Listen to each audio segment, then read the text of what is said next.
How do I keep the couple out of content? I love this question because, as you know, in EFT, we consider ourselves to be process consultants. Mm-hmm. If we stay on the level of content, we'll never be able to intervene. It won't change. Mm-hmm. A Mm-hmm. lot of content is often historical, so literally unchangeable. It's already happened.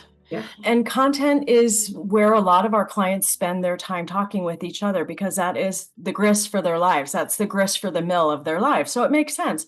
But so we orient clients in these sessions. I am going to be leading you in a process. I'm the process consultant. And the best way I have found over the years to connect content to process is emotion. I call it the bridge of emotion. As you're Mm-hmm. describing this content to me, maybe repetitively, maybe with glorious color, maybe with choice words, you feel what on the inside?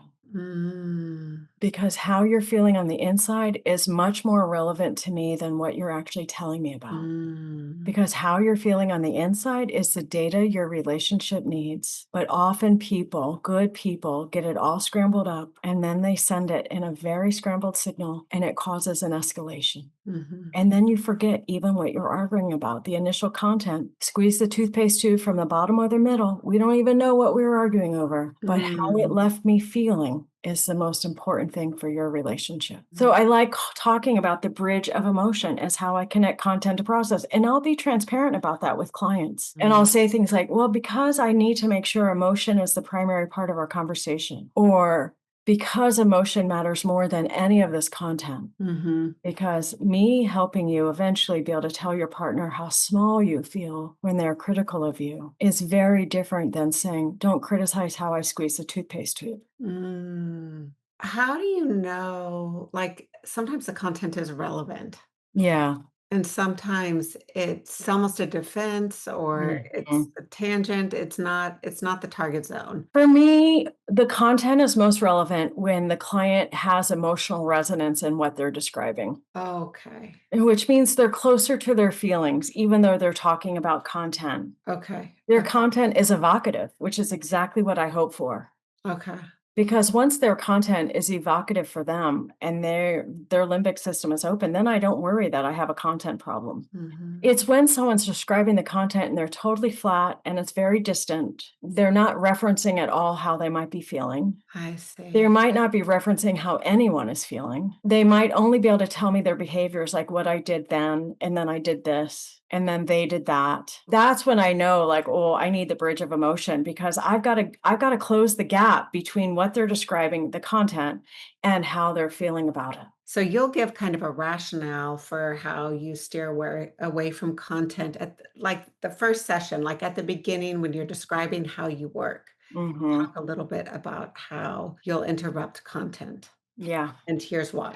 I And mean, then at the very beginning, we do all have to listen to some content because we want our clients to feel heard and that it's going to take them 4 or 5 sessions to get themselves off of content. okay, so you accept that you're going to have 4 or 5 sessions that are content heavy because Yeah. they want to know that you understand the landscape. Even if you Yes. feel like you know the landscape after 5 minutes, you That's still true.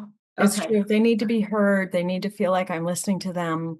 I'm taking them in. You get their world. I get their world. I do my best. Okay, and then if someone accidentally gets going on the content tube, you Mhm. will interrupt with the bridge of emotion, which is Mhm. basically saying, when you say that you prefer Crest toothpaste, what happens on the inside? What are you feeling? What are you feeling? And then you go down that path. Yeah. And the way you know if it's content that you want to listen to, just generally speaking, Yeah. and is helpful for the process versus content that's a distraction, is whether or not there's emotional resonance. And sometimes I do have to say to someone stuck on content that this is session 7 or 8, and I need to be more active and more direct in saying, you spend a lot of time on content, and every minute in here costs dollars. And I want to encourage you to help yourself to catch yourself being on content. Could we talk about that? So you'll kind of get their buy-in. I need to get their buy-in and their consent to say, with this really important stuff that you're sharing with me, I don't usually say stuff, with this really important content you're sharing with me, you're feeling what right now? Mhm. I think I saw something go across your eyes. It might have been sad. I'm not sure. Could I slow you down? Could I interrupt you right here? Because that thing I saw, Mm, I don't know what it was, but I want to go back to it. This thing happened when you said, mm. and see if I can get in under the content to emotion. Okay. I love it. Makes sense. A lot of people have had a bunch of therapy before think content is the target zone in therapy. It is in other therapies, but not in EFT. Yeah, it's totally true. So now in my little informed consent process with prospective clients, I say EFT is different than other therapies you may have had. Mhm. And Mhm. I talk about the difference of process and content. And I talk about how depth of emotional experiencing is really important. So I'm going to get your goals, but this is how I work. And I believe you deserve to know how I work Mhm. before we get started, before you invest time and money with me. Sounds good. Okay. Yeah, makes sense. For more hot tips on emotionally focused therapy, go to theeftcafe.com and sign up for our newsletter where you will receive short little clips like the one you just watched.